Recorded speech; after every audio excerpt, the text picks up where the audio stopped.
স্থিতি এখন কোনো কারণে যদি মধ্যপ্রাচ্যে যুদ্ধাবস্থা শুরু হয়, সেখানে যদি ইরান ইসরায়েল যুদ্ধ শুরু হয়, সেই যুদ্ধ ছড়িয়ে পড়বে এবং সেখানে দুটি বলয়ের পরাশক্তি তারা সেখানে হস্তক্ষেপ করবে।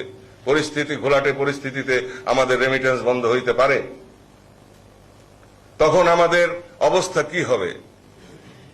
তারপর এই বিপদ আস্তে আস্তে আফগানিস্তান হয়ে পাকিস্তান হয়ে ভারতবর্ষের দিকে আসতে পারে। কৌশলগত কারণে বাংলাদেশের অবস্থান অত্যন্ত গুরুত্বপূর্ণ। প্রকৃত সত্য হচ্ছে মহাবিপদ হয়ে আসছে। আমি তারও ব্যাখ্যা দিব। বিশ্ব পরিস্থিতি, মধ্যপ্রাচ্য পরিস্থিতি, আঞ্চলিক পরিস্থিতি, আমাদের আভ্যন্তরীণ পরিস্থিতির গতি প্রকৃতির পরিবর্তনে কাজ করছে বলে মনে করলে ভুল হবে না। বাংলাদেশ পরিস্থিতি বাংলাদেশকে পরাশক্তির যুদ্ধক্ষেত্রে রূপান্তরিত করার চেষ্টা করা হচ্ছে। আমরা জাতি হিসাবে টিকে থাকতে চাই। বাংলাদেশকে রক্ষার জন্য আমি 2005 সাল থেকে দেশবাসীকে সতর্ক করেছি। তখন আমি জাতীয় ঐক্যের ডাক দিয়েছিলাম।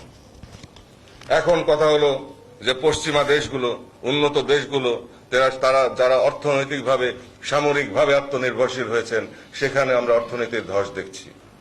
অর্থনীতির যুদ্ধ শুরু হয়েছে দুটি মেরুর মধ্যে পৃথিবীতে।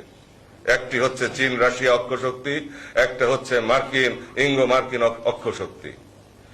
সঙ্গত কারণেই পৃথিবীকে ডিকটেট করার জন্য, পৃথিবীতে প্রাধান্য বিস্তার করার জন্য তাদের মতো অবস্থান থেকে তারা চেষ্টা করবে। এজন্য তাদেরকে সমালোচনা করা আমাদের উচিত নয়। তারা চেষ্টা করবে, তারা তাদের প্রাধান্য বিস্তারের চেষ্টা করবে, তারা তাদের বলয় বৃদ্ধির চেষ্টা করবে, এটাই স্বাভাবিক। কিন্তু প্রশ্ন সেখানে নয়। এর ধারাবাহিকতায় যে যুদ্ধাবস্থা বিরাজ করছে মধ্যপ্রাচ্যে, আপনারা পরিবর্তিত পরিস্থিতি সম্পর্কে, প্রতিদিনকার উদ্ভূত পরিস্থিতি সম্পর্কে পত্র পত্রিকাতে বা ইন্টারনেটে ডাউনলোড করে আপনারা নিউজ দেখতে পারেন। হিসাব নিকাশ যদি আপনারা করেন, তাহলে দেখবেন যে আরেকটি অর্থনৈতিক ধস আসছে।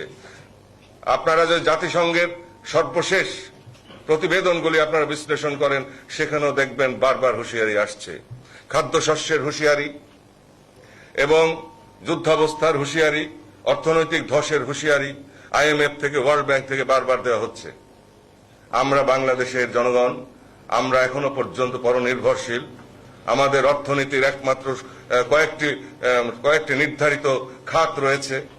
একটা হচ্ছে আভ্যন্তরীণ খাত, আর একটা হচ্ছে বিদেশে যারা আমাদের চাকরি করেন সেখান থেকে রেমিটেন্স আসে, সেই একটি খাত। আর আমাদের এক্সপোর্টে গার্মেন্টস এর একটি খাত। আর অন্যান্য দিক থেকে সামান্য কিছু অর্জন হয়, আর কিছু দেশের মধ্যে থেকে আমরা সংগ্রহ করি এবং তার মধ্যে দিয়ে আমাদের বাজেট হয়। আজকের এই বাস্তবতায় আমরা কেন বিদেশে গিয়ে চাকরি করব, আর বিদেশে গিয়ে আমরা কেন মানবতর জীবনযাপন করব? আমরা কেন দেশে শিল্প বিপ্লব ঘটাতে পারি নাই?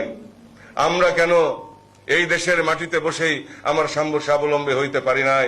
বিদেশে চাকরি করার বদলে বিদেশিরা কেন এসে আমাদের দেশে চাকরি করলো না?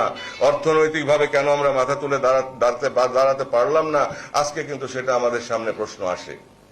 পরিবর্তিত এই যে পরিস্থিতি, এখন কোনো কারণে যদি মধ্যপ্রাচ্যে যুদ্ধাবস্থা শুরু হয়, সেখানে যদি ইরান ইসরায়েল যুদ্ধ শুরু হয়, সেই যুদ্ধ ছড়িয়ে পড়বে এবং সেখানে দুটি বলয়ের পরাশক্তি তারা সেখানে হস্তক্ষেপ করবে।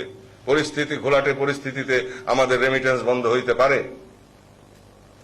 তখন আমাদের অবস্থা কি হবে? তারপর এই বিপদ আস্তে আস্তে আফগানিস্তান হয়ে পাকিস্তান হয়ে ভারতবর্ষের দিকে আসতে পারে। কৌশলগত কারণে বাংলাদেশের অবস্থান অত্যন্ত গুরুত্বপূর্ণ। বাংলাদেশ চীন এবং ভারতের পেটের মধ্যে উপস্থিত। আকিয়াব চ্যানেলের মুখে, যেখান দিয়ে ইউরোপ থেকে পণ্যবাহী জাহাজ এবং যুদ্ধ জাহাজ যাতায়াত করবে বঙ্গোপসাগর হয়ে, সেই মুখের মধ্যে বাংলাদেশের অবস্থান।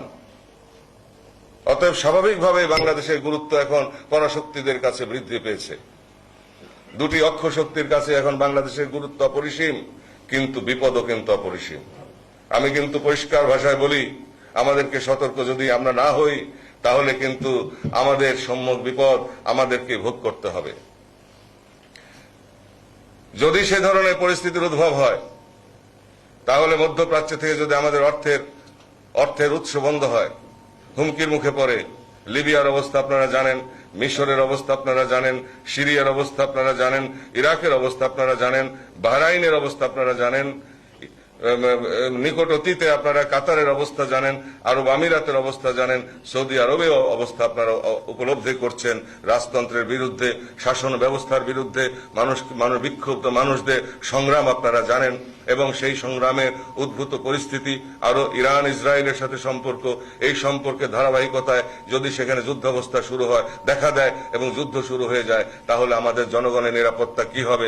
আমাদের যে অর্থনীতি সেখান থেকে আসে, যে রিসোর্সেস সেখান থেকে আসে, সেই রিসোর্সে যদি হুমকির মুখে পড়ে আমরা কিভাবে বাঁচবো?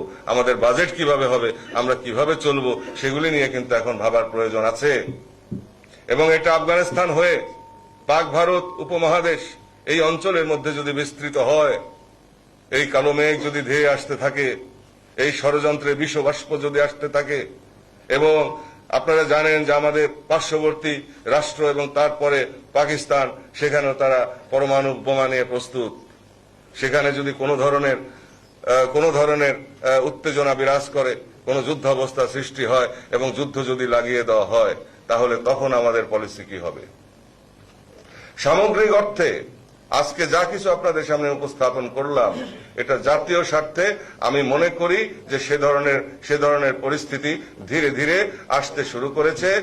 বিশ্বের আকাশে বিপদের ঘনঘটা দেখা যায়, মধ্যপ্রাচ্যের আকাশে বিপদের কালো মেঘ ছেয়ে গেছে এবং যেই মেঘ আস্তে আস্তে আফগানিস্তান হয়ে, ভারতবর্ষ হয়ে, ধীরে ধীরে পাকিস্তান হয়ে, যার কিছু কিছু বাতাস, নিম্নচাপের কিছু বাতাস বাংলাদেশেও বইতে শুরু করেছে পর্দার আড়াল থেকে।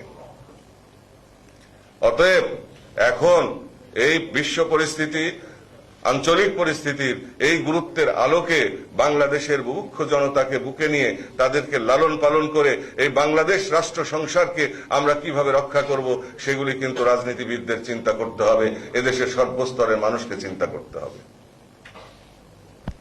তাই সময়ের কাজ সময়ে করার জন্য আমি আহ্বান জানাই। গণতন্ত্র প্রাতিষ্ঠানিক রূপ লাভ করে নাই, মানবাধিকার এখনো স্বীকৃতভাবে প্রতিষ্ঠিত হয় নাই এবং অর্থনৈতিকভাবে আমাদের মুক্তি আসে নাই, সামরিকভাবে আমরা মাথা তুলে দাঁড়াতে পারি নাই, এটাই বাস্তবতা। এবং সত্যকে স্বীকার করার মধ্যে কোনো ধরনের লজ্জাবোধ থাকা উচিত নয়। আর এই জন্য বর্তমান ক্ষমতাসীন সরকার অথবা অন্যান্য দলগুলি, তাদেরকে এককভাবে দায়ী করেও কোনো লাভ নাই। অনেক দিনের ধারাবাহিক অবক্ষয়ের কারণে আজকে আমাদের এই অবস্থান। আমরা যদি আজ থেকে 41 বছর আগ থেকে ভুল না করতাম, আমরা যদি অব্যাহত প্রয়াসের মধ্যে দিয়ে জাতিকে ঐক্যবদ্ধ রেখে সঠিক সিদ্ধান্ত বাস্তবায়নের পথে আমরা যদি দেশকে রক্ষা করতে পারতাম, ঐক্যবদ্ধভাবে যদি আমরা মাথা তুলে দাঁড়াতে পারতাম, অর্থনৈতিক মুক্তি যদি আমরা আনতে পারতাম, শিল্প বিপ্লব যদি আমরা ঘটাতে পারতাম, কৃষি বিপ্লব যদি আমরা ঘটাতে পারতাম, আবাসিক সমস্যার সমাধান করার জন্য তখন থেকেই যদি আমরা উদ্যোগ নিতে পারতাম, ক্ষমতার লোভে নেতৃবৃন্দকে হত্যা করার প্রবণতা যদি আমাদের মধ্যে না আসতো এবং গণতন্ত্রের প্রতি যদি আমরা শ্রদ্ধাশীল সবসময় থাকতাম, পারস্পরিক ভ্রাতৃত্ববোধ এবং পারস্পরিক সম্মানবোধ, মূল্যবোধ যদি আমাদের মধ্যে কাজ করত, তাহলে হয়তোবা আজকের এই পরিস্থিতি আমাদের সামনে বিরাজ করতো না। হয়তোবা আমাদের দেশকে সম্মান করত সবাই পৃথিবীতে এবং আমাদের আধিপত্য থাকতো সব জায়গায়। এখন এই নৈরাশ্যকর পরিস্থিতির প্রেক্ষাপটে